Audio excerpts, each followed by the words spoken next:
د اوبه په دغه مځکو ویشل کېدلې. ناکامورا په دې سر وخوړه. پاچا صاحب د ناکامورا تاسو یادوئ، خو د هغه د خدماتو دردونکی داستان تاسو ته نه ده معلوم. ناکامورا صرف په دې وژل شوی ده چې د ننګرهار خړې دښتې خړوبولې. دغه اوبه چې موږ په هېواد کې مصرفوو دا باید نه وای مصرف شوی. ناکامورا یو چا د افغان په لاس باندې په شهادت ورسود، یو بې ناموسه بې غیرته یو مردګو په لاس یې هغسې حالت سره مخ که. بیا یې لورګانې راغلې او بیا یې د جنازه ویوړه. اوس هم د ناکامورا پروژه څومره معلومات لرم فکر کوم روانه ده، کوم بل جاپانی راغلی ده. جاپانی ماته هیواد جوړوي او زه یې ورانوم. کابل چا کنډواله که پاچا صاحب؟ دا خو امریکان نه و راغلي، روسان نه و راغلي، دا خو مونږ خپله کړی ده. بالاحصار ماڼۍ چا وران کړله؟ ارګ چا وران که؟ کابل چا لوټه لوټه که؟ دا دومره افغانان چې ووژل شول دا چا ووژل؟ په کومو نومونو ووژل شول؟ نو افغانستان خو د لالونو خزانه ده، خو کاشکې دا لالونه مونږ چاته نه وای ښودلی او هر چا ته برید نه وای تاو کړی چې زه لالونه لرم، نن به مو دغه حال نه و. مونږ غل چې غلا کوي له مالداره سړي نه یې کوي، له غریب نه یې نه کوي. غریبان ګرځي پوډریان د پلونو په غاړو کې پراته وي، څوک یې قصه کې نه خو یا صراف رانیسي یا مالداره رانیسي. مونږ هم د دغه نړیوالو غلو کیسهبرانو ښکار شوي یو. هر یو مو په دا سر وهي خزانې رانه وړي، هر یو مو په دا سر وهي زما او ستا معدنونو ته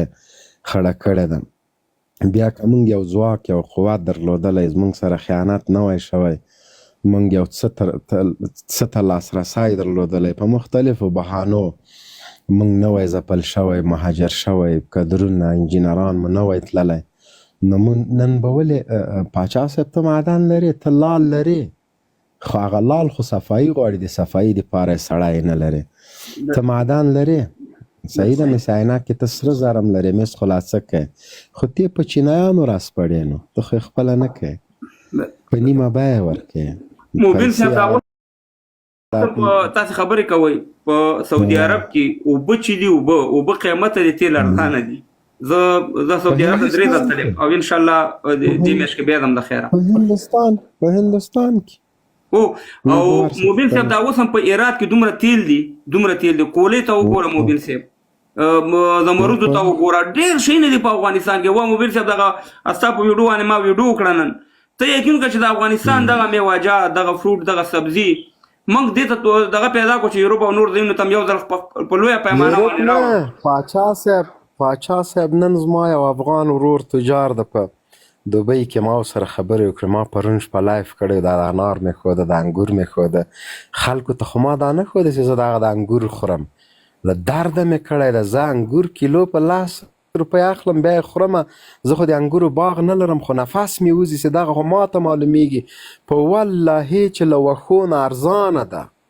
له بوسو نه ارزانه ده انګور.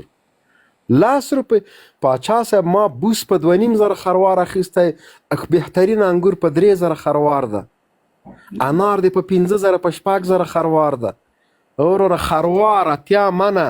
لرګی په 14 روپۍ خروار ده. پوه شې؟ ښه نو یو افغان تجار رور ما ته ټلیفون وکوی،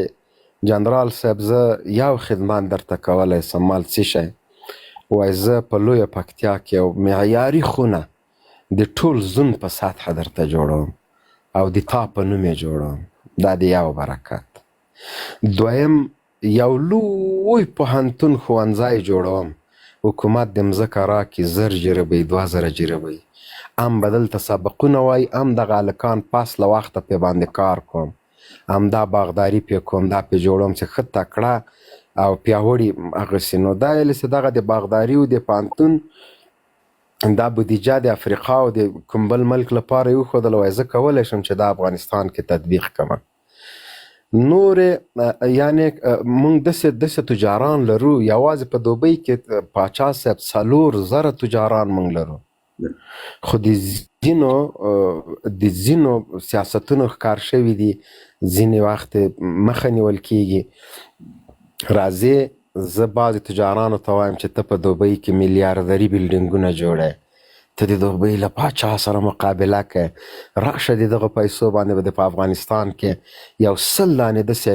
یخې خونې جوړې کړې وای چې زر زر موټره ټیلره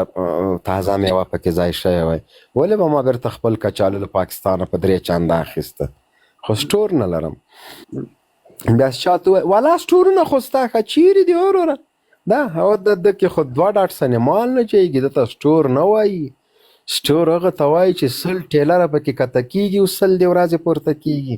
څومره وړوکی فکر ته لرې. د اوبو مهارول عین حال دا فرض دی، والله بالله دا زمونږ دی، دا وینې دي زمونږ، دا برق دې چې درلوده پاچا صاحب زه تیار شی دې کېږي، هر مصرف دې نیمایي کېږي. موبین صاحب دا د کونړ دغه برق ډیم یا دا بند دا نه پوهېږم دغه وخوړو بیا د بیلمه منګکان وخوړو پیشوګان وخوړو اوازې وې چې جوړېږي انجینران لاړه او راله او دا هېڅ معلوم نه دي اوسه پورې دا شی. الله به خیر کې، الله به خیر کې. بند خو د داود له وخته جوړېږي نو هغه د جوړ برق هم راک ټول افغانستان ته برق هم لاړه. مونږ ګاز لرو، هېڅ ضرورت د نورو هیوادو ګاز ته نه لرو. هر کور ته د هندوستان غوندې نفوس نیم هیواد ګاز مونږ لرو، خو د راویستلو دپاره د مونږ چې نه لرو په ټانکرونو کې راته ګاز راځي. همدغسې برق دا چی شی داسې دا که چېرته دا د هیواد خلک داسې په بېغمۍ او په اسانۍ اروپا او امریکا ته نوسی تللی دا هیواد جوړېده. هر سړی دلته پیسې پیدا کوي له هیواده ځان باسي، هر سړی پیسې پیدا کوي. مقابله داسې ده پاچا صاحب یو جي کې ما ولیده تقریبا لوګر کې یو منطقه ده دا د ګردیز خواته چې ځې بیا داسې په دې سړک 2 کېږي، دلته یو چا جنرال سټور جوړ کړ، لکه غاټ سټور یې جوړ کړ، ډېر مصرف او ډېر قوي. اوس لاړ سه هلته 15 دانې جنرال سټورونه جوړ سوي دي. ماشاءالله. اوس سړی دغه جای د 2 نه دا د 2 او د 3 ګنجایش لري. اوس ټول لاس تر زنې ناست دي. مونږ که ولیده چې بس غاښ سو چې غواګ د سپي ویوړه بس منډې پسې وهو. دا نه وایو چې که تا دا سا کالم طالبانو سره د خدای ښه وکړي دغه د رومیانو بیخ بنیاد ووته، خلک تاواني سو اوس ورته وایي مې کوئ. د یو کال مزه یې لیدلې ده وروره، میدان وردګ هم رومی ده، لوګر هم رومی ده، پکتیا هم رومی ده، قندهار هم. بس موږ بل شی نه پېژنو یوازې له رومیانو. نو موږ دغه شی یو چې بس که چا بلډینګ جوړ که پاچا صاحب والا بلډینګ جوړ که اوهو هله زر پیدا که پاچا صاحب ځکه په $1000 اخیستې زه په 1 لک اخلم، د 15 چاته جوړ کړی زه 10 چاته جوړم. هله پاچا صاحب موټر واخیسته او زه پاتې سولم. اوس سړی موږ دغه پاچا صاحب د افغانستان کې ډېر کم داسې خلک دي چې موټر دی نه لري، په $4-5,000 موټر اخلي او هر سړی ټیکسي. نو وروره چې تم خپل موټر لري زه هم لرم نو ټیکسي کې څوک ځي؟ نو دغه $15,000-4,000 چې ته په موټر ورکې په دغه باندې بهترینه وړوکی کاروبار کېږي، وړکی بزنس. په نړۍ کې چې د هیوادونو اقتصادونه جوړ دي دا په واړه بزنسونو جوړ دي، دا په دې ټریلیونرانو په میلیاردرانو نه دي جوړ. هغه نړۍ سره موبین صاحب زه به ته یو خبره کوم صاحب خبرو کې زه کولیږم چې ډېر زبردست ټیک ځای شه. دلته په سکاټلینډ کې په 1900 کې یو بنګالي د 15 پونډونه یا د 10 پونډونه یو شیر کړی په هغې وخت هغه اوس په بنګلادیش کې 10,000 فامیلو ته کومک کوي، لکه د میاشتې پیسې ورکوي، کومک ورسره کوي. ته یقین کړه دا په ریکارډ خبره ده. او بل موبین صاحب زه یو خبره کوم، دا ظاهر چې په افغانستان کې دا هر شی چې دی موبین صاحب ګوره د پاکستان د ایران د ګیس پایپلاین راتېرو پیپې راتېرو امریکا ورته چې نشي تېرولې. زه وایم چې زمونږ د اوسني مشران یا دا مونږ د خارجیانو سره خبرې وکړو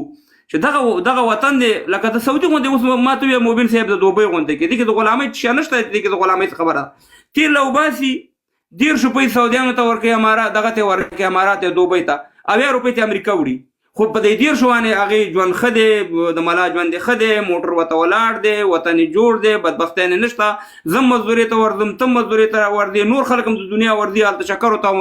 نو که داسې یو کار په افغانستان کې وشي چې صفا د وایټ هاوس سره امریکایانو سره خبره وشي چې د چین مخ هم ته نیسي، د روس مخ هم ته نیسي، ځکه تاسو ټول دوستانه سئ، یو بل سره ښه دغه لرئ، دوستانه لرئ، چل هم موږ ته جوړ کړی. که نن چین ما مخکې په دې خبرو کې چین د امریکې سره ورانې خو افغانستان دې په رسمیت وپېژني که نه یا که وروسته دغه سره ورانې د امریکې سره خو د افغانستان دې په رسمیت وپېژني دې د قصده یعنې دا معلومه ده چې دې سره جوړ دي نو که موږ مستقیم دغه اوسنی حکومت امارات د امریکایانو سره خبرو کې دغه د تیلو د کولې د نورو شیانو نو دا یو بهترین دغه نه دی چې موږ د دې مشکل نه خلاص شو لکه والله دا خو نو پاچا صاحب محترم زه خو به ده کې هېڅ هم نشم ویلی اوس زه ما څو ورځې مخکې یو ویډیو کړې ما د امریکا کافر ده خو ډالر یې چا مسلمان ده نو اوس په دغه کې مونږ وروره خلک پوه شوې نو دا ده چې والا دغه ډالر دی هر چا خوښېږي خو د امریکا هم کښې زنانې بیا بد ایسېږي پوه شوې نو کار په کار ده وروره دا ملت له دې غربت او له دې شیونو راویستل دا په هر هغسې وي زما ایمان ولا که مانه څوک وي زه داسې مسلمان یم که یو جي کې بدبختي و د دنیا عیاشي و څنګ کې جومات وي ولا 100 روپۍ هغه جومات ته په یو منځ ورکوم خو هلته مفته نه ځمه دا خو فکر جوړول د فلسطینیانو ګوره پاچا صاحب دغه عمره کوي هېواد یې د عقیده یې جوړه څه ډزه یې ده وروره ګله یو لیس نه شاته کېږي ولې عقیده یې جوړه ده خدای یقین که جانل موبیل صاحب چې دلته په 40 کاله مې تقریبا برابري 40 کال زه راته په ذات قسم هم چې دا ټوله دنیا پیدا کړې چې زما عقیدم د مخکې نه ښه جوړه شوې ولا په مسلمانۍ کې مې ډېر معلومات هم والله کې دا معلومات ماته لرل یعنې دلته مې چې کوم معلومات او کوم حلقاتو کې کېناستم او دا معلومات مې وکړه د اسلام په باره کې د هر شي په باره کې نو الحمدلله موږ مسلمانانو په ارض کې خو الله دې وکړي چې دغه اوسنی حکومت ته یا د ملا صاحبان دی چې توجه وکړي چې دغه خزانې موږ ته وباسي چې دوبۍ ته لاړ شو دا برج الخلیفه ده او دا سکاټلند او دا داسې بس خپل د هېواد کنډوالې چې وګوره ایران دلته جنرال ګوبای موبای پرېږده ورور دغه شی یم ورور زه موبیل صاحب د سعودي یا د دوبۍ ملا ولې خوشحاله دي ښه بېغمه بنډلې جب کې پرتې دي موټر یې ورته ورکړی د جومات خوا کې به یې ورته کور ورکړی د یو په ځای یو ښځه 2 ښځه 3 ښځې 4 ښځې 4 رقمه سپری چې راپاتېږي په سار باندې په ځان باندې وایي پش 4 ښځو نه ووایي د خدای په امان دا جمع ورکومه په خدای یقین وکړه چې د دې مریانو ژوند به په افغانستان کې ښه وي خدای دې 4 ښځو والا نه مه خبرو 4 رقمه سپری خدای واسکاټ دې غریبان ورکړي که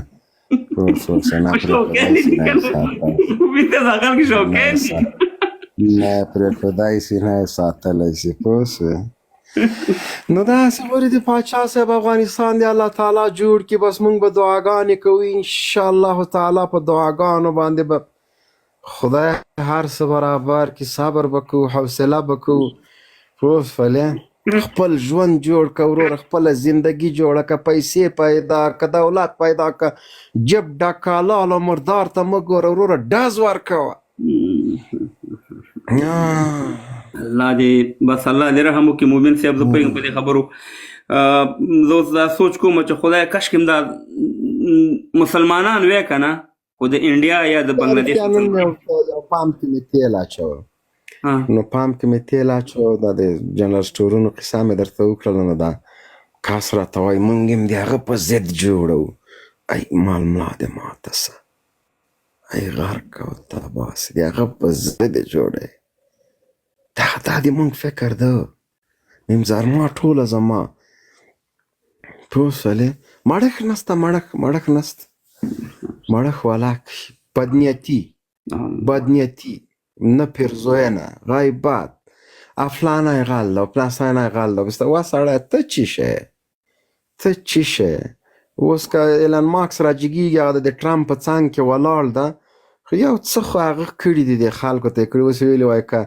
وایي که انتخابات ابل وګټل زه ټویټر بندوم د خره زور ته موږ به د ټویټر دپاره موږ ټرمپ ته دعا کوو چې ویې ګټي ښه ټویټر بندوي وایي بندوم یا د نه سړي زامن دي هغه ته 4 میلیارده ډالر څه شی دي ایسته ډاستې جګوي ښه دلته د ما اکاونټ ده وروره دا به څنګه کړي اوس زه مجبوره سم ټرمپ ته دعا وکړم نو اوس خو ټرمپ موږ یې اوس چاته وکړو موبیل صاحب موږ اوس خو موږ خو جمهوریت کې پراته یو اوس موږ چاله دعا وکړو هر چاته چې کوی دا ټرمپ زموږ تربور ده د لوګر ده د حضر احمدزی کوچی ده پوه شولې ها او دا شیعګانو بیا داسې موږ سره مشکلات راغلل، بیا نیکونه یې کډه سول، بیا همداسې زتیدار رامي هلته پیدا سوی دی. وزیرستان کې مې یو څه وخت تېر کړی ده، نو دا د تربینیت له وجې نه به مجبوره ورته یو څه دعا مو وکړو. هغه قسم شعر شوی دی په ایستلی وزیرستان کې. غولاق یې چې غاړه کې ده وکړه. الله دې په موږ افغانانو دې الله رحم وکړي. موږ ایله خلکو له دواګانې کوو، خیرېګانې کوو، په همدې باندې وطن جوړېږي. ټرمپ ګټلی د انتخابات، دا چې ویې ګټي ښه ده، زموږ ټویټر به باد شي.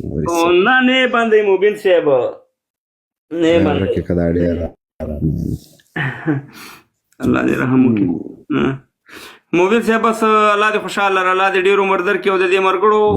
مخکې تا باندې داسې لږې خبرې مو کړې، بعد لکه اوس لایب دی په دې لایب کې وکړې وایي چې موبین صاحب سره موږ ډېره مینه لرو، ډېرې علاقمند یو، خو دا بعد اشخاص چې دي نو وایي چې مطلب دا دی چې موبین صاحب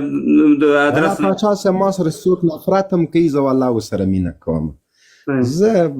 ځکه نفرت نه شی جوړېږي نه، کوي د نفرت د کوي، زه به مینه کوم. په دې باندې ما شی کمیږي. یو چا څه ما ته بد وویل او زه بېرته ورته وایم فایده د ما چی شوله. پوه شولې چې الله پاک د نه سپکوي نو بنده به څه سپکولي. نو د ما ټولو سره مینه ده پاچا صاحب، الله دې ټولو ساتي او مینې کې خوند والا، مینې کې د چا خبره مزې دي مزې، نفرتونه هم کول دغه هم جایز، دا هم جایز. اوس وروره ټرمپ ته دعا کوو، ټرمپ ته دا د موږ هغه هم دعا کوي پاچا صاحب، دا تاسو پاتې شوني ټرمپ یو ګټي په افغانستان بیا برید کوي. تاسو مال سټ مات سه مه کوئ، برید مرید نور مه کوئ، بس ته ځتي. الله دې رحم وکړي. موبین صاحب موږ 45 کاله په همدې باندې دغه تېر شو. دا زمونږ دلته چې په دې انګلینډ کې دغه نه دي د ملا صاحبان او قاري صاحبان چې مونږ کې دوا کوي که نه، یا الله کفار غر کې. نو زه وایم چې وخت خدای مسلمانه چې ته کفار غر کې نو ته خپل په کفار کې ناستې، دلته څه کې دلته راغلی چې اوس خپل ځان اصلاح کا په آزار نه کېږي چې د هغې ځینې امریکا غر کې وروس غر کې پلان خپل ځان باید موږ جوړ کړو. په دې خیراګانو باندې کېدی خو دا خو زموږ مشران هم ډېر وکړې چې وروس غر کې وروس خو چې غر شو ته مهربان امریکا راوړو. هزار وخت دعا کوم چې خدای دا پوټین او ټرمپ مسلمانان کې دا ما تربرونه دي. اوسله موږ همدغه دعاګانې کوو. موبین صاحب په پاکستان کې چې همدغه مشران هم نیاګان به پراته وو چې یا الله مجاهدین پرې ورکړي. پاچا صاحب د پوټین د ننګرهار د خوږیاڼو ده. اوه دا بل شعر در پیدا کو. د کانوال صاحب کلیوال ده نه د امیر پوټین چې ورته وایي د سلیکشن کیسه جنرال صاحب جنرال صاحب السلام علیکم، څنګه یې؟ مریضي دې څرنګه ده؟ په مخ نه یې ګران؟ والله مریضي مې ښه ده ښه ده. موبین صاحب ګوره د جمهوریت پسې دا کوي که نه خلک یقین که په دې جمهوریت کې موبین صاحب زموږ په ولسوالۍ کې 15 لیسې جوړې شوي. ښه 15 لیسې، یعنې دا ته ولا کې دروغ یم، زموږ په کامه کې پخوا یوه لیسه وه مرادلي په نوم باندې، اوس 15 دي. یعنې خدمت هم شوی دی. خبر دا ده بعضې خلک دلته چې راشي باید مجبورۍ دي بعضې خبرو چې سړی په دغه کې ورته وکړي. نو بس الله دې وطن جوړ کړي. موبین صاحب ستا په خبره پوه شو، بس دوا به کوو، نور خو بس خدای دې رحم وکړي، نور څه نه شو ویلی. والله خو مونږ خو په پاچا صاحب یو فرد باندې په یو انسان باندې هېڅ هم نه کوي. خپل کوشش کوو چې پس له مرګه څوک ونه وایي چې دغه بې ناموسه ځان ته ژوند جوړ کړه، غلا یې وکړه، چور یې وکړه. دغه مې لوی ارمان ده چې دغه راپسې څوک څه ونه وایي. او یو 15-16 دانې داسې کارونه مې کړي چې زه که یم که نه یم یو څوک دعا راته وکړي. بچیو دپاره یې نه کوم، ځکه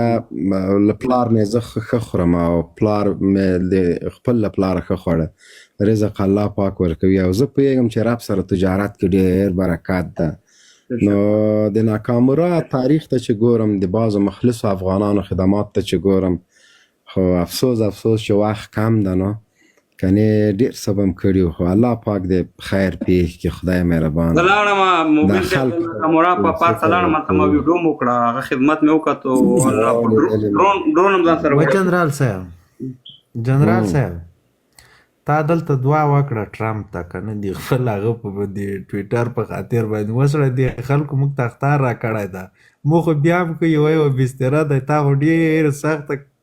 په افغانستان کې د ډېر اوږده تانګونه اچولي هغه به څنګه کوې نه موبیل صاحب خو شاهین حاجي صاحب په غوجله کې درېږم پوه سولې د غواګانو منځ کې دوی مې نشي پیدا کولی نه موبیل صاحب خو زه قچاقي راولم همداسې دغه ته اروپا ته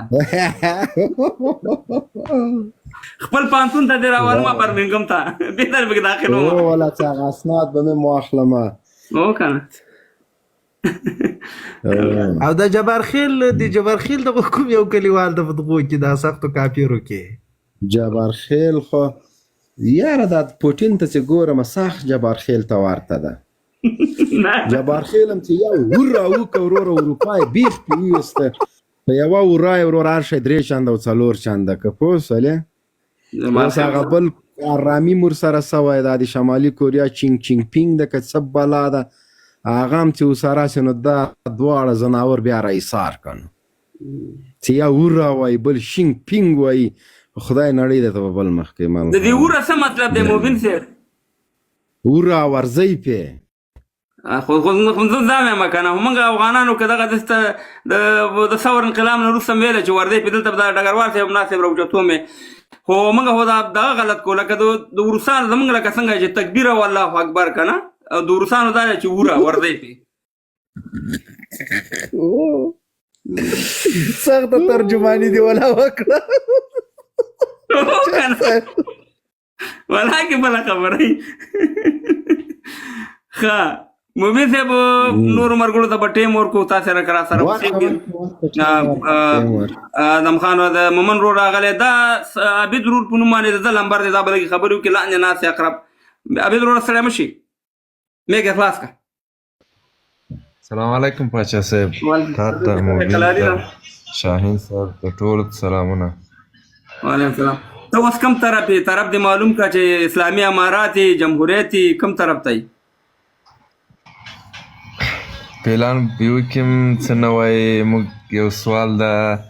دا د ټرمپ د ګټلو لپاره د اروپا میشت خوشحاله دی ډېر د دې څه علت ده زه خو پرې خوشحاله نه یم زه هم اروپا کې اوسېږم نه خو ټول نه یو نیم ټول نه خوشحاله وي چې نارینه ده نور څه خبره نه زه په خدای کې نو ګوره که ټرمپ را دی او که بوش را دی او کار شی را دی هغه د امریکې د ګټو لپاره کار کوي په دې سر خلاص دی زموږ دا زموږ لپاره نه را دی مهرباني تا خو لږ چې میا کې څه پرابلم راغی مشکل راغی مومن صاحب سړی مشي په خیر رالی دا خو زما کاموال دی پخواني سلامونه جناب پاچا صاحب تاسې ته وعلیکم السلام سړی مشي جنرال صاحب موبین ته شاهین ته او حبیب کاکور ورته او ادم خان ورته د لایف لیدونکو او اوریدونکو ته وړاندې کوم یوه ډېره ښایسته موضوع دې راغستې ده په واقعیت سره افغانستان د لالونو خزانې دي او په افغانستان کې هر څه شتون لري پاچا صاحب محترم ما ورته که وګورو د اړخي کنډو چې د کامې سره جنګېدلی دی دلته د نفرایډو ډېر لوی کان دی پاچا صاحب محترم که داسې په درګۍ باندې وروځي اوس پکې سکواټرې لګیا دي بېغامه چلول کېږي خرڅول کېږي د معدنو وزارت متر مربع متر مکعب ورکي هلته خدای وکړي چې جناب جنرال صاحب پرې خفه نه شي زموږ قنداریان رونه او هلمندیان رونه دغه قراردادونه نیسي هغوی به د متر مکعب په ځای باندې په جریب اندازه وهي نو دا خو د معدنو وزارت وظیفه ده چې دا کنټرول کړي د دې مخنیوی وکړي دې ته خپل عاید ورولېږي چې ولې دا چور کوئ تاسې څونه هم چې درکړی دی څونه د قرارداد په اساس درکړ شوی دی هماغونه خرڅ کوئ د ګوشتي ولسوالۍ کې د سکرو به وویو بې دریغه لارۍ ترې ډکېږي او وړل کېږي پلو خرڅول کېږي پاچا صاحب محترم یو منټ تاسو په دې خبرو کې دا کې یو منټ شي نه چې د پښتنو دي کوم یو دا معلومات دقیق معلومات زه ته دوه خبرې کوم همدغه چې په د جمهوریت خبره هم د کوم که اوس مې موږ دپاره یو خبره ده چې خیانت هر څوک کوي په جمهوریت کې د دې یو لارۍ نه پوهېږم چې په څو خرڅېده که څومره و په 8 لکه او که 9 لکه روپۍ وانې خرڅېده افغانۍ وانې مګر حکومت ته 50,000 روپۍ ورکول کېدې ما ته معلومات یو چې چا په لاس کې وه بل ما خپله د کونړ نه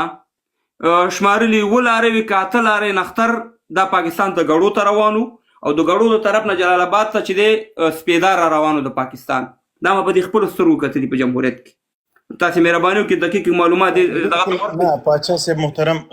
د ګوشتي د نفرای دوکان خو اوس فعلا هم روان دي همدا اوس هم پکې کار روان دي او هغه یو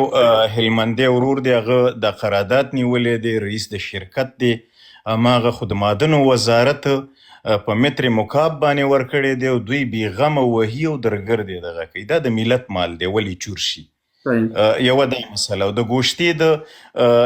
د سکرو د دغه نه معلومات دونه دقیق نه لرم د قولې نه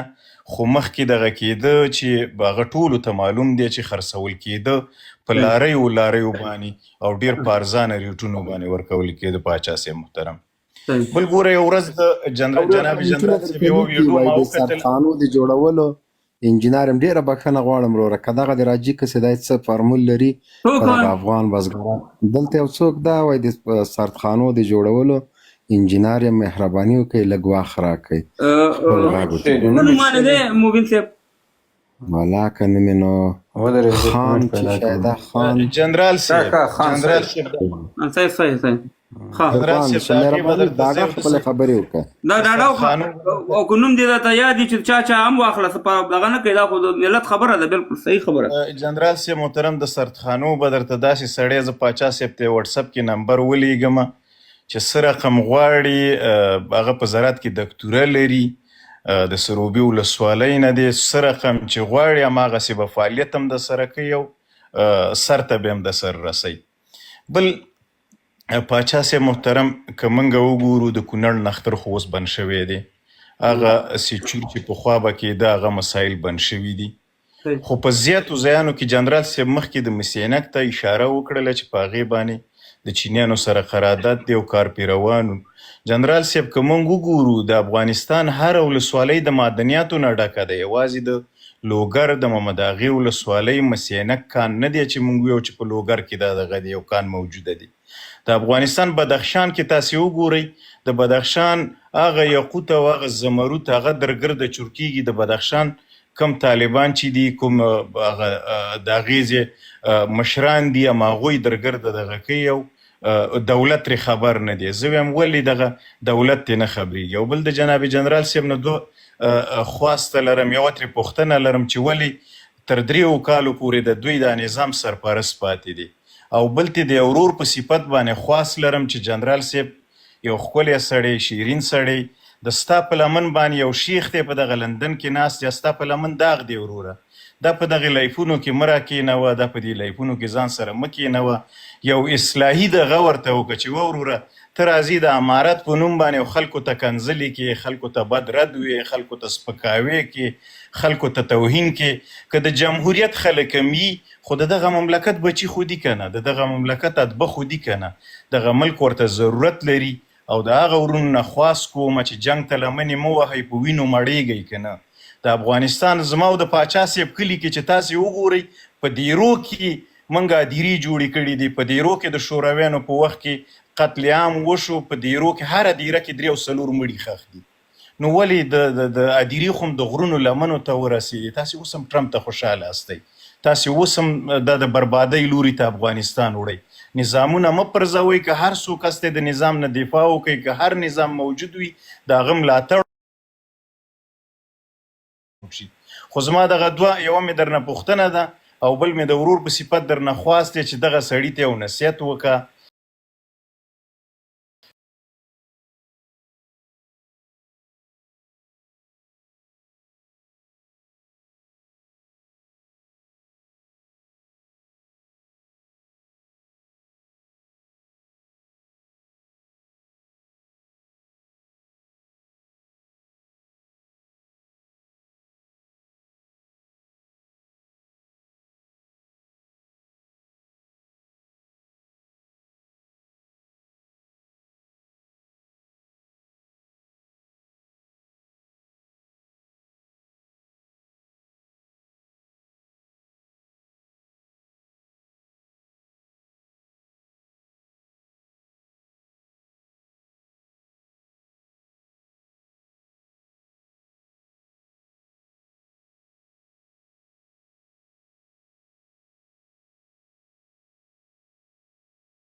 جنرال صاحب خو پاچا زیم پیر زیم او د پیرۍ کار دا که هر لاب ته چې دی وروره بس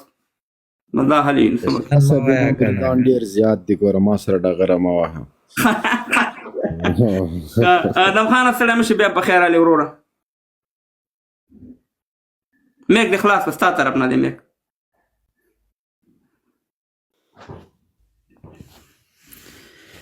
یو ځل بیا ټولو اورېدونکو او کتونکو ته تاسو ته سلامونه داسې حساب داسې زموږ خلک ټول ګیلې لري که نه ولې هر انسان د خپل ځان په وړاندې د خپل فامیل په وړاندې د خپل کلي په وړاندې خپل ولسوالۍ په وړاندې خپل ولایت سمت ملک حتی انسان د مځکې د کورې په وړاندې یو مسؤلیت لري دغه هر څوک له ما پورې چې زه راځم مثال تا سره لایف کې ناست یم بیا د یو ملک یو جغرافي په سیاست باندې غږېږم زه څو کتاب لولم یو څوک چې سیاست کې غږېږي حد اقل باید میاشت کې یو کتاب مطالعه کړي ما حواله کې یو پاڼه مېري وطنداره په دې لسو کالو کې د موږ خلک چې دي ما مولا که پاچا صاحب د 20 کاله کې یو کتاب مطالعه کړی ما مخ یو د دې ورور خبرې صحیح دي اچھا چې ګوره زه دې پرې کوم ټولو ته نه تعلیم یو اجازه راکړه اجازه در کوم اجازه بیا خبره کوم تاسو خبر بیا وکړئ تاسو پوره اجازه دی یو خو د تعلیم یا د کتاب خیال ارڅو چې کتاب وایي تعلیم کوي دا یو بهترین د ملک وداني په کتاب راځي خو دلته هم په افغانستان کې ډېرو کتابونه لیکلي مګر افغانستان یې کابل په در باندې وران کړو مهرباني وکړئ تاسو خپل خبره وکړئ ګوره مخکې ما خبرې کولې که نه ګوره د خبرو اصول دا شی د ګپ هم سړی لږ هر څه کوي اصول د خبرو دا شی دی چې څو غږېږي باید ورته غوږ ونیسي صحیح شو متوجه موږ میراثي مسلمان میراثي څه معنا صاحب لږ اصول مراعات کوه د خدای ریو که چا خبره کې مداخله مه کوه میراثي دا معنا چې مونځ ملانۍ نه زده کړی هغې په تناره کې پښه اچولې زاولې زدوی خوله کې رنګ اچولی مونځ تر زده کوو عمر هم 40 کالو ته رسېدلی 150 ته رسېدلی 60 ته رسېدلی د مانځه په معنا باندې نه پوهېږو زه څه وایم صحیح ده او صاحب بیا د اسلام کې هم غږېږو بیا په هر څه کې غږ ولاکه هېڅ مشکل د موږ غټه بدبختي ټوله بې علمي ده هلته به د موږ وطن جوړېږي چې خلک په 3 وختو کې یو وخت مړۍ وخوري په نیمه ګېډه تعلیم وکړي تر ټولو لوړ معاش له د ملک باچا ورته وایي رئیس جمهور ورته وایي مشر هر څه ورته وایي تر ټولو لوړ معاش د معلمي هلته به تا وطن جوړېږي چې ته د ماشوم په غوږ کې اذان کوې دا ورته ووایه چې پاکستان د موږ دښمن ده یو ملا چې اذان کوي اذان وروسته بل اعلان پسې وکړي چې پاکستان د موږ دښمن ده چې دعا کوي همداسې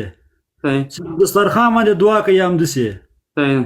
او صاحب خدای زور راکړه بیا به لرم ګورو بر بم ګورو ښه د خټو دیوال ووایه ورته د تا پاپړ نه خورم د میږو پستوکی واغونځه پاکستاني کالي مه اغونځه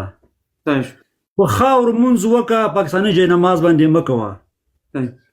د موږ خال دښمن نارې وایي دا زر به څنګه راباسو اوس زه تا ته وایم همدا اوس لپاره درته ښیم د افغانستان د قانون او پټرولیم وزیر څوک ده تو خدای تو قرآن چې هغه د جیولوژي په تعریف باندې پیږي زه دا نه وایم عالم به یي پوهه به لري ولې په هغه بخش کې نه لري چې کوم بخش کې دی مقرر ده موږ او تاسې ګوره همیشه خلکو نه ګیلې کوو چې دنیا هم په رسمیت نه پېژني په خدای چې خپل ځان خپله ونه پېژنې دنیا د ما بیخي پېژني نه ایران هم څوک نه پېژني ایران ټوله دنیا په رسمیت پېژني ګوره مطلب چې د ایران لکه دا څو کاله کېږي تحریم ده د ایران هر څه خپل دي ته یو څه له ځان نه وښیه ته چې نورو دنیا نه هر څه راوړې صادرات کوې یو څه ته وارد کړه یو څه ته داسې یو شی جوړ کړه چې ښه کوالټي ولري بیا د خلک قربان دې شم ایران چې یو بوتل تیل خرڅوي هم د امریکې په اجازه چې خرڅوي د هغې نه بغیر نه خرڅوي ځان پوهېږه په دې خبره خو دا خو د ډیپلوماسۍ یو اصل ده، ته به داسې حرکت کوې تا ګټې د تامیني سیاست چی ته وایي. خدا څه چل د فشار مې دومره جګ سو. اوس اول که زه جنرال صاحب نه پوښتنه وکړم چې جنرال صاحب اسلام کې روا او ناروا کارونه څه دي؟ صحیح د غږیږي غوړ غږیږي عام نه پیږي ملا خو نه دی کنده خو جنرال دی نه دا ګوره همیشه موږ خلک دي که نه عام سړی به وي دی به یو ادرس پوښتنه وکړه ګوره ما نه پوښتنه وکړه غوا څومره شیدې کوي څومره خوشحایي کوي څومره خوري شودونه چې دا پوښتنه ما نه کوم. ادم خان ورستانه ډیره مننه. دا اوس زه سلام درته کوم په دې درته ولاده د خلکو داسې ساعت تېر ده پرېږده چې وغږېږي مهرباني وروره سلام په دې درته کومه که نه چې چپړوس نه یم نه چپړوسي چاته کومه قناعت خو یو کسې نه پوهېږم او د ما چپړوس انسان نه ډېر بد راځي په دې مې سلام درته وکړو چې قناعت دې وکړو چې نه پوهېږم دا قناعت خپله یو پوهه ده. صحیح ډیره مننه ادم خان وروره مکتب دی ویلی ده مکتب څه کوي نه ما مکتب نه دی ویلی پانتون دی ویلی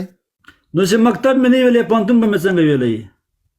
والا دوستم ډایرکټ پانتون ویلی ښه نو ته خپله ما غوندې شین کوتا کې بیا نورو ته نصیحتونه کوي خدای دې بیخ شین هغه څنګه نصیحت نه انصاف پکار ده انصاف دا اوس مکتبونه دا اوس مخ اجازه راکړه مخ یې ورور وویلې وایي د ملت مال ده د کوم ملت مال ده ملت به همداسې څه دي ګوره یو مخالفت یو تضاد هغه ته وایي څوک تا سره جنجال کوي او مخالفت هغه ته وایي تا سره فکري مخالفت لرم دښمن دی نه یم حق مې غواړم په مشروع توګه په قانوني توګه دا خو مخالفت دا خو متضاد. ادم خانه چیرته زه هغه کې یم ورته ووایه که نه مبین صاحب دا تا چې کوم پانتون کې پانتون ویلی د هغې سره خوا کې پروت دی کور یې هملته دی هلته سبزي په څو د ادم خان وروره څه ډول سبزي دا کریلې ګوپي د پسو دی دلته والا داسې حساب د دې ملک د میوه چې خرڅېږي د هر څه چې خرڅېږي کاسه په 1 روپۍ ده که مڼې اخلي که کیلې اخلي که بادرنګ اخلي که هر څه اخلي په 1 روپۍ دي. نه دا ته د کیلو دا خبره کوي کاسه خو بیل شی دی کیلو میلو ته نشته د میوجاتو کې دغه کیلو میلو نشته ولې نشته وروره کیلو څنګه نشته د خدای بنده نه دا میوجات چې دا په کاسه خرڅېږي میوجات کوم کیلو شته سبزي کوم کیلو شي کیلو دلته په کاسه خرڅېږي والله خپله دې بدل دا کاسې به له افغانستان نه وړي دوی کاسې نه کاسې برمنګم کې شته لندن کې شته د موږ طرف ته کمې دي خو هغه شی دی چې خراب یې په کاسو کې اچولې یا ارزانه یا هغه فون هغه سپار ډول. ادم خان وروره عمل ممل خو به نه لرې د چارس مارس سګرټ میګرټ نه والله قسم خدای خالي نسوار نه کوم عمل نه بیا خالی کدوی نه هیڅ شی هم نه اجي صاحب شاینه تم خبرو که چلته وحید الله راغلی دی وحید الله صاحب او بیا محترم ډاګروال صاحب راغلی هغې خبرو کې ادم خان ورور زه به یو بل کس راوالم ستا به اجازه وانې الله دې خوشحاله آباد لرکړي من خوشحاله اوسي. مبین صاحب دا السلام علیکم مرګړی دی سره لیدل کتل هم کېږي. السلام علیکم ورحمت الله وبرکاته. وعلیکم السلام ورحمت الله وبرکاته. ټول به روغ او جوړ او جنرال صاحب ته د خدای روغ صحت ورکړي مریض او د موږ ګران جبار خیل صاحب او کوکو د بل ملګري نوم نه راته ښکاري پاچا صاحب الله دې وکړي ټول به روغ او جوړي غالبا زاد علیمان بار لایټ کوکو اخلي کوکو نه دا کاکو دا یار مجبور زه بدل کړم پرې دا کوکو کوکو دا اجي صاحب شاینه دا کاکو زمونږ د خبره جلده په اروپا کې دغه دی که زمونږ پوره همکاره دی که ښه بس قربان مسم کنزلمار همکاره غالبا نن دې ویډیو کړې وه د جنرال صاحب هغه خبرې دي خیر اوسئ بس یوه خبره دا ده چې ګورئ موږ وایو چې د افغانستان ترقي ولې نه کوي ترقي به خاورې وکړي چې دلته په خولو باندې ټول نارې ویو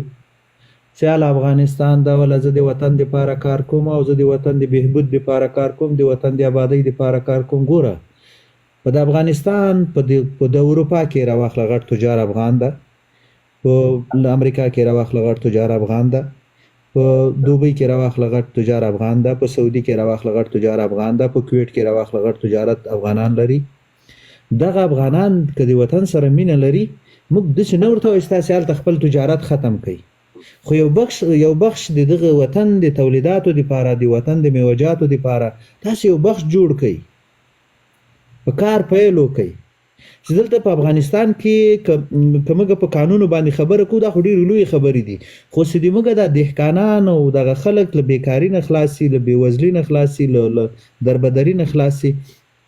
نو تاسې مهرباني وکړئ یا تاسې د خپل وطنوالو دپاره کار وکړئ، د خپل وطنوالو دپاره غږ اوچت کړئ. یوازې غږ خو دا اوچتول نه دي چې موږ وروره جان دلته په لایپو کې راسو چې هله طالب کته سو طالب پورته سو، وروره د خپلو خلکو باندې خو هم غږ وکړئ، صحیح ده، د خپلو تجارانو باندې هم غږ وکړئ، د خپلو تجارانو ته ورته وایئ چې و تجاره وروره تجارت کوي، هر څه کوي. د دغه افغانانو د دغه دهقانانو دپاره که دا دهقانان په دې افغانستان کې نه وي خو میوه به هم نه وي. صحیح د مالو مڼو نه لاول د ما زړه تور څه د موږ مڼې 600 ونې لرو، ښه غټ باغ لرو، سږ کال د موږ ونې په هغه ښه مڼه د 80 روپۍ 80 روپۍ خرڅېږي، نو ما ته یې فایده څه ده د بسته کال؟ نه خو یوازې خو دا معامله د دغه نه ده شاهین حاجي صاحب چې د تجارانو د حکومت هم باید زمینه برابره کړي که نه. حکومت سل په سله کې په دې کې ګوره سل په سله کې حکومت دا په خپل حکومت باندې موږ غږ کوو چې وروره صحیح ده دلته بیکاري حاکمه ده، دلته مشکلات دي، خو دغه خلک چې دا کار غواړي او د تا نه غواړي تا ته یې درکوي، فایده کې درکوي. شاهین حاجي دا لایب دلته دا خلک ګوري او الله دې وکړي چې دا ریکارډ دې لایب کې د زرو کسانو تقریبا زیاتو کم د دې په مخ کې سره دا واده کوم د افغانستان اوسنی حکومت امارات دي، تاسې څوک وټاکئ. په اروپا کې دلته یا په لندن کې دا تجارانو سره خبره کول، د دې راغونډول، زه درته کوم دا پروګرام د الله په رضا کوم، د وطن په خاطر کوم. خو اسلامي امارات هم بیا قدمونه اوچت کړي که نه. ګوره د دې نه مخکې 10 کسان د دې اروپا نه درلو، هلته کابل ته درلو، مګر هېڅ اسلامي اماراتو کوم لچک ونه ښودو، کومه تغیرات یې پکې رانه وستل. څنګه لچک ونه کړو؟ څنګه لچک یعنی زه پوه نه سوم په دې خبره. 15 نفره راغلل څنګه لچک ونه کړو؟ 10 نفره د دې اروپا نه درلو، د سویډن مو، د لندن مو، د نورو دا مالته مچ راله، د افغانستان د اوسني حکومت سره وکاته، مګر هم کومه دغه رانله، کومه د خاص نتیجه رانله. ګوره زه دلته فقط دا یوه خبره کوم، نور خو په نورو خبرو خو نه پوهېږم. پاچا صاحب هغه ډوز یې ویستل او هغه خبرې ویل، دلته خو ډېر خلک وایي چې دغه شی دی، خو دا کار چې د ما په وس کې څومره کېږي زه زمینه هم درته برابروی سم، زه هغه کوم وزارت پورې مربوطه وي هغو خلکو سره د کېنوی سم او دومره معلومات تاته هم کېږي. صحیح ده؟ خو نور هغه د دولت خپله مسؤلیت ته زه دا مسؤلیت لرم چې دولت باندې غاږ وکم چې وروره د ما دهقان ده، د ما وروره جانه غریب کاره خلک دي، د ما د ولس غاږ واوره، د ما د ولس مظلومیت نه وژغوره، د مظلومیت نه د ما ولس وژغوره، چې دغه کوم سبزیجات چې دوی کرلی دي، لکه په سبزیجاتو کې خو سر له بیخه هر څه راځي، د دغو دپاره زمینه برابره که، سړي خونې ورته جوړې که، د جوسو فابریکو زمینه ورته برابره که، د بل شي زمینه ورته برابره که، د صادراتو زمینه ورته برابره که. که په پیکینګ باندې دغه د موږ ولس نه پوهېږي، ته یو څوک ورته راوله چې پوه کړي، ته یو څوک ورته راوله چې د یو معلم ورته راوله، یو استاد ورته راوله چې هغه ورته وایي چې په دغه شرایطو په اروپا کې چلیږي، په دغه شرایطو په عربي مملکو کې چلیږي، په دغه شرایطو باندې په نورم نړۍ کې چلیږي. ته باید دغه نورمونه دغه طریقې ټولې عملي کړي، بیا به د تا دغه شی واردېږي خارج ته. خو دا خو داسې نه کېږي، دولت هم په دې کې مقصر ده. ګوره زه پوه کوم دولت په دې دغه دی حاجي صاحب شاهینه چې دا اوس د لوګر رومیان چې دي زموږ په ننګرهار کې په 50 روپۍ 80 روپۍ من خرڅېږي، خو یو میاشت شل دی چې دا سیزن وچلې دا بند شو، د خارج نه بیا راځي همدغه رومیان په 400 روپۍ 300 روپۍ باندې من خرڅېږي. خو د افغانستان اوسنی حکومت کې ورته دغه جوړ کړي که نه، جوړ کړي چې دغه په دې ګوره نن دولت اعلان وکړو حکومت چې په دغه کې دا سړی خو نیم شامل دي ډېر نور هغه چک پوینټونه او دا نور شیان او دا کې داخل دي تقریبا د 2 میلیارډو افغانیو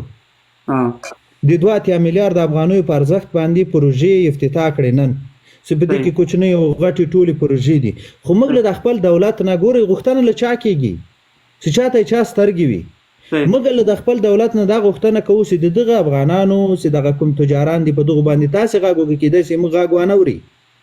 په دغه باندې تاسې غږ وکړئ چې وروره جانه راسئ موږ زمینه درته برابرو موږ کومک در سره کوو موږ مرسته در سره کوو مننه خوشاله ان شاء الله په دغه غږ کې در سره یو هغه پاچا صاحب خاطر موږ نه کوو چې یعنې د حکومت خبره ده زموږ د ولس خبره ده دغه دهقانانو خبره ده چې کالو سرخواري وکړي او اخره کې صاحب مهربانه دغه سره ریټونه چلیږي چې هغې ته خپل دغه د تخم پیسې هم نه برابرې دا خو کال خو بیا هغې وروره دا شی نه کوي یا وطن پرېږدي یا ځي وروره وایي چې دا څه شی شو کال خواري مې وکړه اخره کې هېڅ شی مو نه شو نو په دې باندې شی نه چې صاحب زه خپله دا مخکې مې درته خبره وکړه چې زه تیار یم چې ستاسې د حکومت د طرف نه څوک وي څوک دلته راځي لندن ته دغه تجاران د اکثر له پیژنې په لندن کې زه ورته راغونډولی شم یو غونډه جوړولی شم چې د دغه یو حل لاره وباسي زه تیار یم د الله په رضا باندې جبارخیل صاحب بالکل پاچا صاحب موږ در سره ملګري یو چې جبارخیل صاحب راغلی ده موږ در سره ملګري یو په دې خبره کې همیشه د تا سره ګورک چې هر یو د حق اواز وي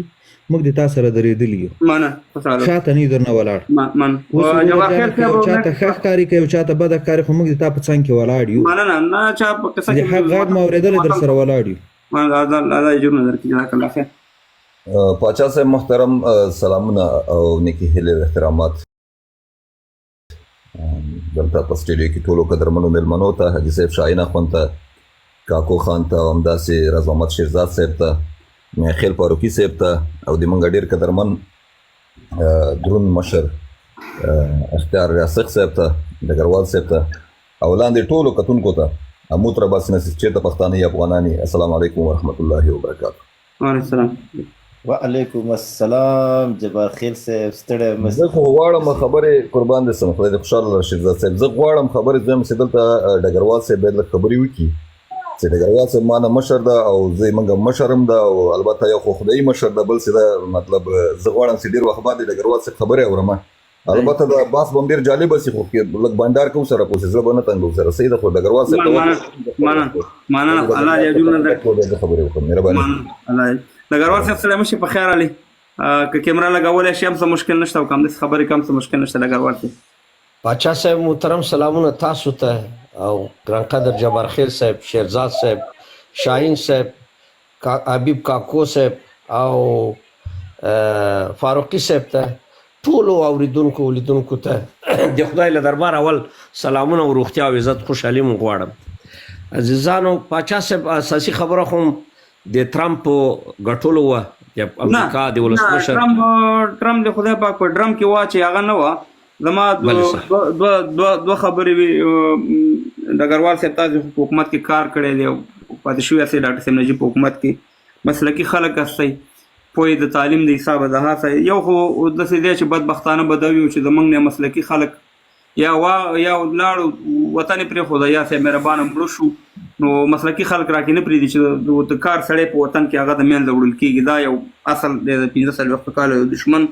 دا یو په دې کې دا لګی دی ما مساله دغه دا وه چې ډګروال صاحب مونږ خو دغه یو سندره مې اورېدلې وه چې یا زما وطنه د لالونو خزانې زما هغه را سره شي او د دونو نشانې زما که څنګه شي نو دا د لالونو خزانې به کله راوځي دا په کومه ورځ راوځي څه رقم راوځي بل په افغانستان کې اوسنی حکومت چې دی ټیک ده امن به مې خبره مې خو سرپرست او سرپرست نه علاوه لکه یو نظامي دغه دی چې د ملکي دغه ته یو بخش اوس په ملکي خپل کار دی نظام خپل کار داسې به دا دنیا ته چې وګوري دا ملکونه په دغه باندې چلیږي نو دا باندې موضوع ده صاحب ټرمپ خو بس ټوکې مو کوو خبرې کوي نو ګورئ پاچا صاحب محترم که داسې وایي دولت زموږ دولت هغه دولت ته ویل کېږي چې هغه د ولس له ادرسه مشروعیت واخلي او د نړۍ سره د رسمیت پیژندنې لاره همواره وي او په رسمیت وپېژندل شي او په ضمن کې د نړۍ د سره روابط ولري په نړیواله اداره کې د ده نماینده ناست وي تاسې دغه څه کم 4 کاله کېږي د طالبانو د راتګ سره افغانستان نن په سیاسي انزوا کې قرار لري او دا لوی زیان د افغانستان ولس ته لوی زیان د زمونږ ترقی او پرمختګ ته دغه چې دا دوی وایي چې دا موقت نظام موقت دولت او موقت وزیران او موقت والیان دا خپله یعنې معنا دا ده چې ته د مسؤلیت په غاړه نه اخلي که چیرې دایمي او وزیر وي هغه وزیر باید په کوم اصولو باندې څوک وزیر سي نو خو داسې خو کېدای نه شي چې د سړک راکشی او وزیر صحتعامه یې مقرری او هغه وایي چې وروره څوک حق نه لري چې د پلاني په عقله باندې سوال وکړي آیا دا دولت سو دا ستا وزیر سو دا تا رهبر سو چې ته حق نه لري د هغه نه پوښتنه وکړي دلته دا معنا ورکړي چې دا یوه پروژه ده داسې معنا ورکړي چې دا یوه پروژه ده د یوې پروژې د تکمیلولو دپاره یو پروګرام د تطبیق دپاره دوی کارول کېږي که چیرې دولت وي خو دولت هغه ته ویل کېږي چې د ولس د ارامتیا دپاره د ولس د بسیا دپاره د ولس د لوړو تحصیلاتو دپاره د ولس د اقتصاد دپاره د ولس د کاریابۍ دپاره د ولس د مشکلاتو د رفع کولو دپاره خپل ځان مسؤل وګڼي ګورئ زه تاسو ته یوه ډېره لنډه مثال درکوم موږ 50 کاله وجنګېدلو آیا په دې جګړه کې زمونږ ګټه وه نه هیڅ جګړه کې زمونږ ګټه نه وه یا موږ ولس تباه شوی یا موږ دار او ندار چور شوی جګړه کې د چا ګټه وه جګړه کې د پاکستان ګټه وه جګړه کې د روسانو او د غربیانو ګټه وه چې دوی د خپل د حریفانو د ماتولو دپاره موږ استعمال کړلو زمونږ ولس تباه شو زمونږ انجینران ووژل سو زمونږ ډاکټران ووژل سو او همدغسې چې ته وایې چې وروره کدرونه مو فرار وکړئ لوی د یو مملکت ګورئ وایي هغه مشران وایي د یو ملک نه یا د یو کلي نه یا د یو خلکو نه ډوډۍ واخله ډوډۍ اخیستنه څنګه ده دروازه د مکتب پیبنده که د خپله ګدا کېږي هغه ګدا ډېر سخت دی چې هغه قلم ونه لري هغه ګدایي به ته اوس زه دې ته مطمئن که چیرې طالبان د خپل سیستم او د خپل دولتدارۍ بدله نه کړي ډېر کم وخت بعد تاسې به ګورئ چې په دفاترو کې به پنجابیان ناست دي پنجاب نه مجبور چې خلک راوړي هغه وایي زه وروره ما شاکه زه راځم درته کار کوم نو بناءً زه وایم چې موږ ټول دغه وایو ولا زه اوله په حیث یو افغان په حیث یو څوک چې پرون نظامي پاتې سه وایم زه کله کله وایم چې څه بد مو وکړي چې د اعلیحضرت ظاهرشاه په وړاندې موږ غلط شعارونه ورکړل ای کاش کې مو هغه اعلیحضرت ظاهرشاه هم ساتلی وه تر څو چې ژوندی وه دا وطن به والله په بله د ایران نه به مخته وکړم هماغه سړی په هماغه سیستم چې روانه کړې وه موږ ګورئ عزیزانو خیانت چی ته وایي خیانت دا نه وایي چې یو څوک تیاره خرڅوي خیانت دا نه وایي چې یو څوک ولایت خرڅوي خیانت د یوې بوټې نه شروع کېږي که چیرې زما او ستا د کونړ یو ونه شنه ونه وهل کېږي او پاکستان باندې خرڅېږي دا خیانت دی یو څوک وروره معدن خرڅوي یو څوک وروره تیاره خرڅوي یو څوک ټانک خیانت خو خیانت دی مګر عزیزانو من خپل افغانان د خپل وطن سره خیانت کړی دی من خپل افغانان د خپل بچو سره خیانت کړی دی من خپل افغانان د خپل دین کلتور مذهب هویت سره خیانت کړی دا من کوو ولې زه ځم د پنجاب سلا راوړم زه ځم د روس سلا راوړم زه ځم د ترمپ ته خوشحالېږم چې ولا ترمپ به راځي و بیا 52 به راځي و بیا به صاحب وله بمبارد به بیا به خلک وژل کېږي بیا به طالب ړنګېږي ولې طالب خو هم ستا ورور دی طالب خو د دې وطن بچی دی و مجاهد خو تم د دې وطن بچی و خلقي پرچمه خو تم د دې وطن بچی راځئ چې نور دغه خبرې خطا کو او دا ووایي چې حب الوطن من الایمان راځئ دې وطن ته د ترقۍ لاره ونیسئ ګورئ عزیزانو د کابل نه تر کامې پورې دغه سیند روان دی دا د سیند که نه د دغه سیند باندې زه درته ویل چې زه 200,000 کسانو ته کور ژوند او کار ورته مساعده وایسم لکه چې ناکامرات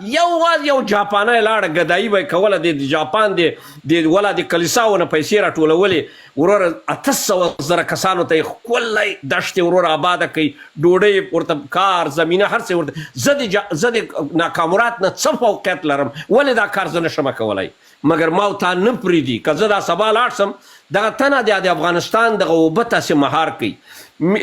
هر کور ته موټر کوپن ورکوم هر کور ته د افغانستان دغه 40 میلیونه نفوس نه 100 میلیونه نفوس یې محاسبه که زه درته کوپون یعنې چای غوړي مواد یې ورته ورکوم او یو موټر ورته ورکوم ورته وایم چې روکیه چې ته کار نه لرې کار مسؤلیت زه لرم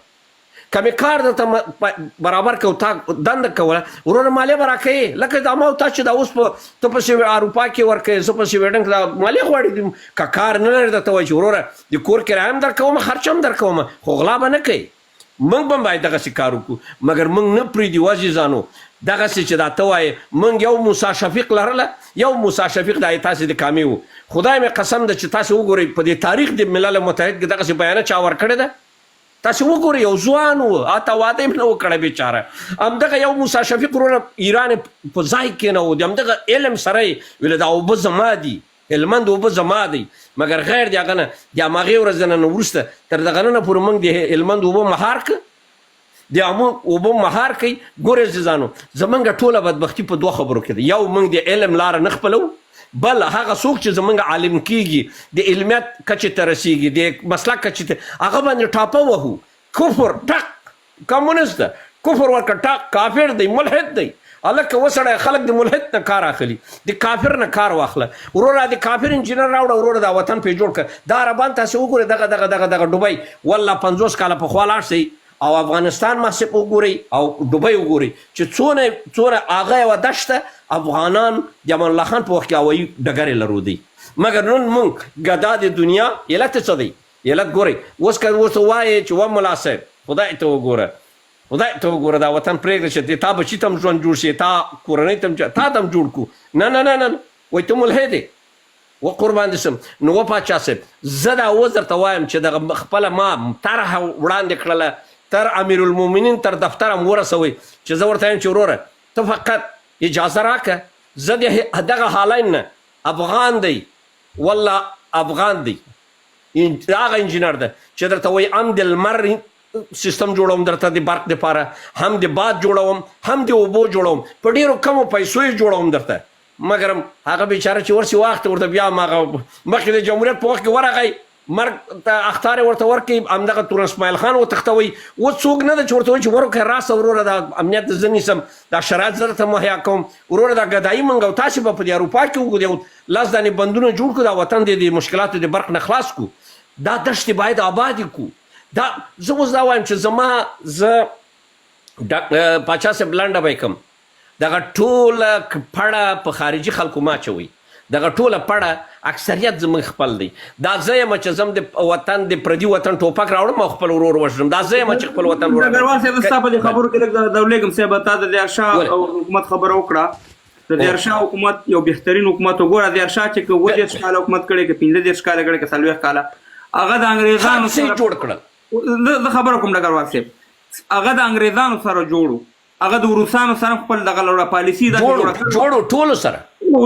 جوړو ګورئ کله چې داود خان راولګېدو او دغه حکومت راغی هغه د پښتونستان خبرې کړې ځکه چې پاکستان خو د برطانیې پراپرټي ده دلته وروره که تاسو ته فکر هغې وخت جهادي ډلې د داود خان په خلاف باندې را پیدا کړي زه دا وایم ډګروال صاحب چې زموږ معامله ټیک ده الله تعالی د انسانان پیدا کړي موږ په الله باندې ایمان دی په قرآن باندې خو چې زموږ خبره د امریکایانو د برطانیانو سره نه شوي ولا تر قیامته پورې به همدغه شانې بدبخته یو زموږ نه معامله روس سره ده نه چین سره ده چین هم تا ته داسې کار نه کوي هغه یو دوکهباز دغه مسیانک په پروګرام کې زه جنرال موبیل صاحب هم وزیران هم رئیسان هم ډېر زیات خلک راغلي د چین سفیر هم راغلی او نور خلک هم راغلي هلته ما وزیر صاحب ته ویل مالې چې وزیر صاحب له کلکې وتړه دا چینیان چې دا بېدباره دي دا مال یو دوه سیمې خارداره چې ولګئ او بیا کار نه کوي مال دوی داسې په امتحانونه یې ورکړي دي په دغه کې په افریقا کې په نورو ځایونو کې اماقه کارو شابل ور جن موبیل دی بیل ولا ستا خبره بالکل سل پسلو کې صحیح وخته همدا کار وکړو نو ډګروال صاحب چې موږ د امریکایانو سره خبره نه کړي دا مدنیت دی که دا تیل دی اوس په ایرات کې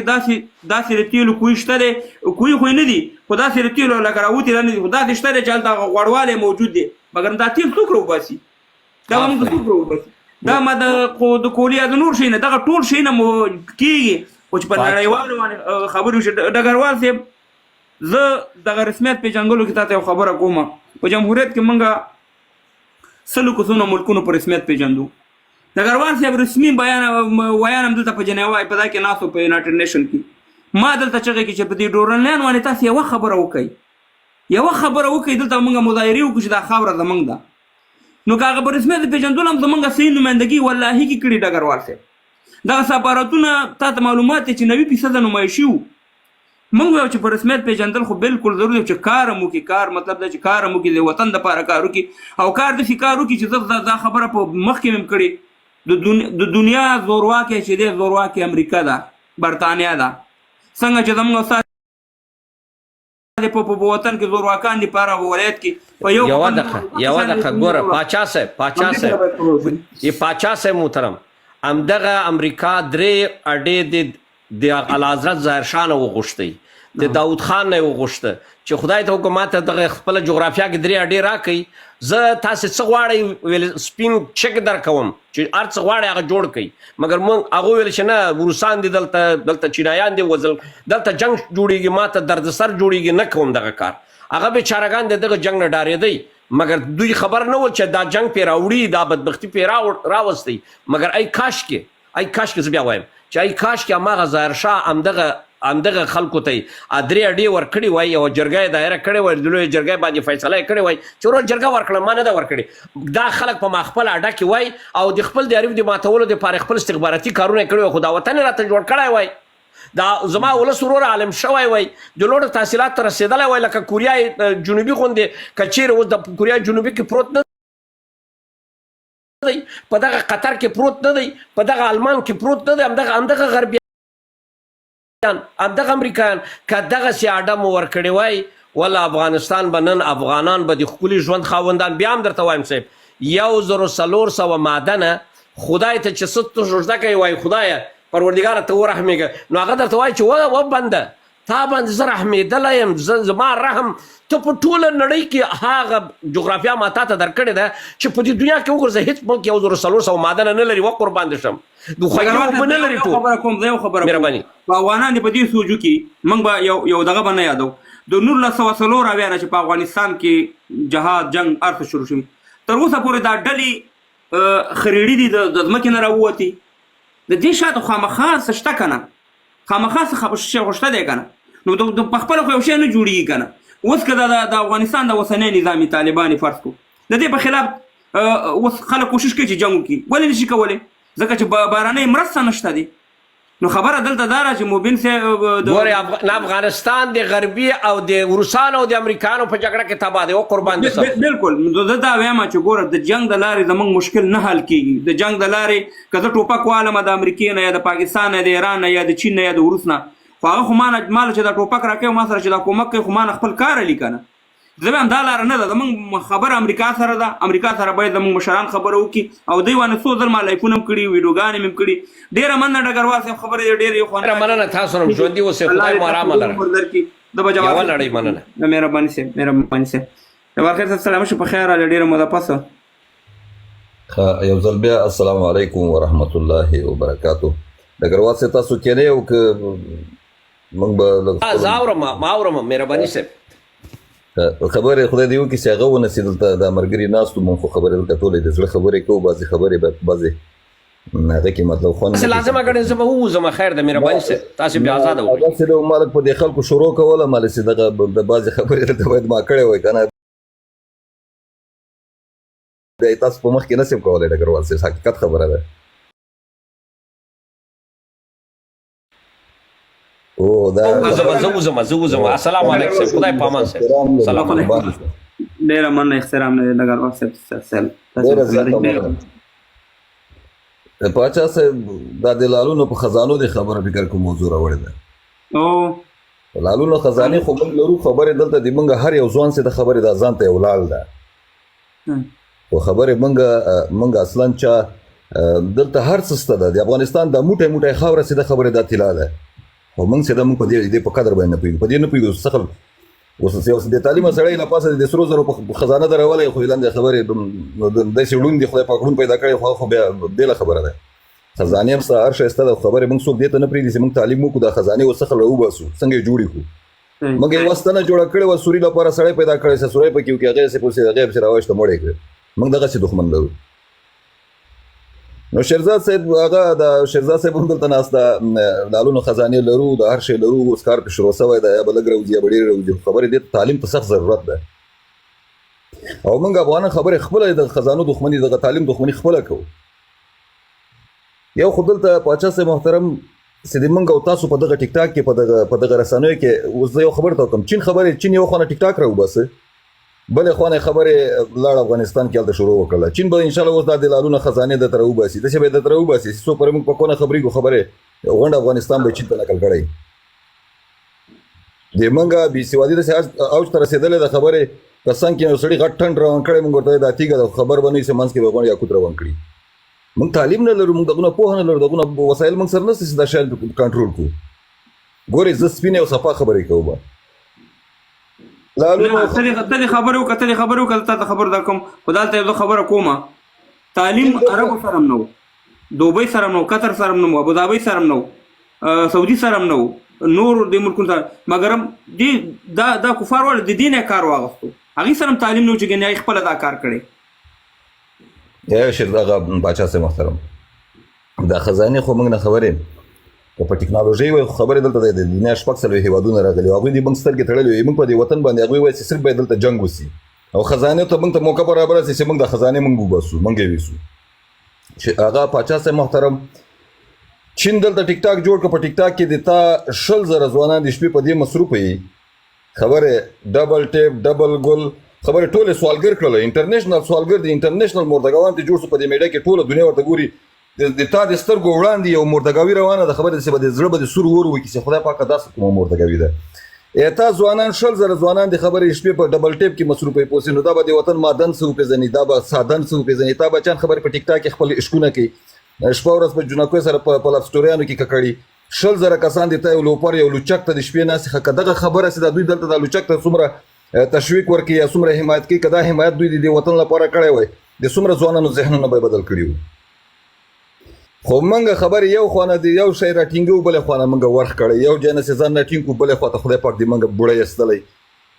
پاچا صاحب موږ مهم کارونه نه پېژنو خبرې دا موږ چې ځان ته بیخي فیلسوف وایو خبرې موږ هم نه پېژنو په دې میډیا کې زه د ډېرو افغانانو د ډېرو ځوانانو نه خفه یم زه یم راځئ تاسو نور مسایل پرېږدئ دلته د خبرې خور او مور نه دی په دې میډیا کې دلته تا په کلچر باندې کار روان دی تا په دود او رسم باندې کار روان دی خبرې په شرمو وشرمولو په سپکو سپکو اول دې خلکو جواب ووایي هغه که حکومت دم باید جوابي ووایي او که په سوشل میډیا باندې هغه فعاله ځوانان چې مطلب دلته فعاله دي د دې په وړاندې باندې باید جدي اکشن واخلي دا د تیتانوس تنې د موږ ځوان نسل ته نه کې یو خو دوی مسافر سو بیچارهګان خبرې دلته مور او پلار او نور مشرانو نه راجدا سو دلته چې دا خبرې داسې مردګاوانو سره خبرې په ډلو کې روان سو دا خو خبرې در په دره کېږي نور چې دا پاچا صاحب محترم دا حقیقت ده چې افغانستان د لالونو او خزانو وطن ده منګ البته لالونو نه د خپل ځوانان هم ګڼو بعضې ځوانان البته